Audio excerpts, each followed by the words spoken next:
안녕하세요. 오늘 전해드릴 뉴스는 윤석열 전 대통령이 부정선거론을 주장하는 모스탄 씨에게 보낸 옥중 편지에 관한 이야기입니다. 이 편지는 전한길 씨의 대독을 통해 공개되었고, 내용에는 그가 겪고 있는 감방 생활의 어려움과 그에 대한 비판이 담겨 있습니다. 윤 전 대통령은 최근 재구속된 후 하루하루가 힘들다고 밝혔습니다. 그는 특검의 접견 금지 조치를 강하게 비난하며 이러한 조치가 자신과 모스탄 대사의 만남을 막으려는 악의적이고 어리석은 행위라고 주장했습니다. 편지에서 윤 전 대통령은 성경 말씀과 국민들의 격려 편지가 자신의 큰 힘이 되고 있다고 전했습니다.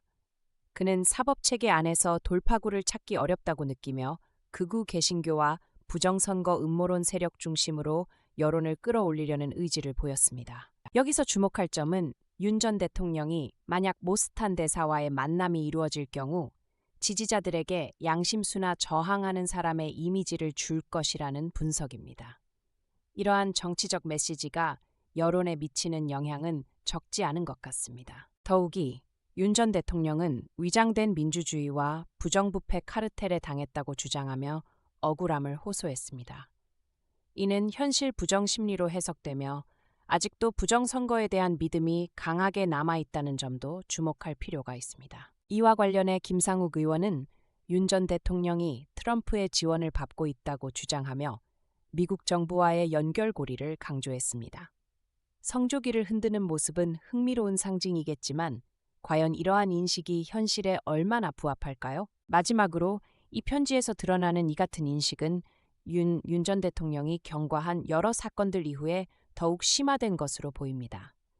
대통령직 파면과 재구속 등 여러 상황을 겪으면서도 여전히 환각 수준의 사고를 하고 있다는 비판이 제기되고 있습니다. 결론적으로 현 시점에서 윤 전 대통령의 상황과 그가 제기하는 논란은 단순한 개인의 문제가 아니라 우리 사회의 정치적 분열과 극단적인 신념 체계의 문제로 이어지고 있습니다.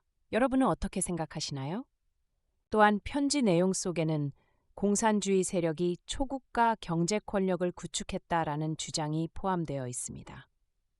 이런 주장은 근거 없는 음모론이며 사회에 어떤 영향을 미칠지 고민해 볼 필요가 있습니다. 김종대 전 의원은 아직도 부정선거를 믿고 있는 윤 전 대통령의 태도가 하나의 현실 부정 심리를 반영한다고 지적했습니다.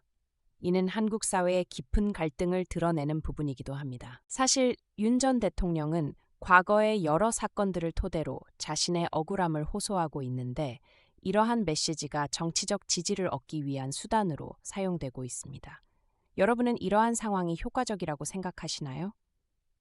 여기서 중요한 것은 이러한 편지와 그 내용이 단순히 개인의 이야기가 아니라 한국 사회의 정치적 상황, 여론 조작과 같은 큰 주제와 결부되어 있다는 점입니다.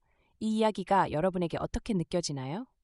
전한길 씨의 대독을 통해 공개된 이 편지는 윤 전 대통령의 상황을 알리는 중요한 단서이기도 합니다. 하지만 비판의 목소리 또한 높아지고 있습니다. 이 모든 상황을 어떻게 바라봐야 할까요? 결국 우리는 이러한 편지와 그 안에 담긴 내용이 어떤 정치적 영향력을 가질지, 그리고 앞으로의 사회적인 변화와 흐름에 어떤 영향을 미칠지를 지켜봐야 합니다. 여러분은 이 흐름을 어떻게 받아들이고 계신가요?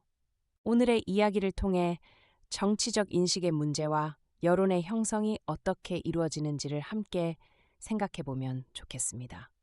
계속해서 관심을 가지고 지켜봐 주세요. 다음에 또 만나요.